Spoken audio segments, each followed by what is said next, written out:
পরিবার ছাড়া ঈদ কি আসলে অনেক মজার। এবার ঈদে যেহেতু আমার হাজবেন্ডের ছুটি ছিল না, এই জন্য আমরা গ্রামে যেতে পারিনি। নিজের সংসারে ঈদ করা অবশ্যই অনেক আনন্দের, সবকিছু নিজের মতো করা যায়, কিন্তু পরিবারের সকলের সাথে ঈদ করার যে আনন্দ, সেটা অবশ্যই একা একা ফিল করা যায় না।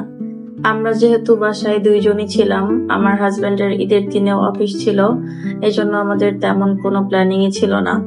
রান্না করতে করতেই হাজবেন্ডকে গুছিয়ে দিলাম নামাজে যাওয়ার জন্য।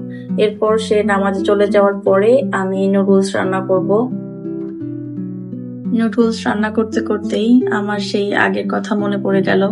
ঈদের দিন আমার আম্মুর হাতে নুডলস আমার সব থেকে প্রিয় ছিল।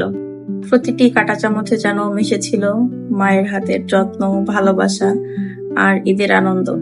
আমিও এখন আমার মায়ের মতোই সকাল জুড়ে রান্না করি। ঈদের রান্না শুধু খাবার তৈরি নয়, এর সঙ্গে জড়িয়ে থাকে ভালোবাসা, যত্ন আর পরিবারের জন্য বিশেষ কিছু করার আনন্দ।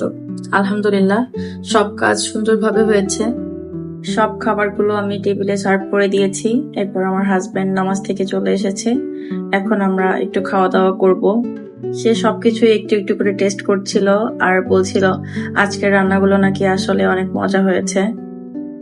প্রিয় মানুষের মুখে খাবারের প্রশংসা শুনলে যেন দিনের সমস্ত ক্লান্তি দূর হয়ে যায়। আজকের ব্লগটা এখানেই শেষ করছি। দেখা হবে নতুন একটি ভিডিওতে। ততক্ষণ সবাই ভালো থেকো। আল্লাহ হাফেজ।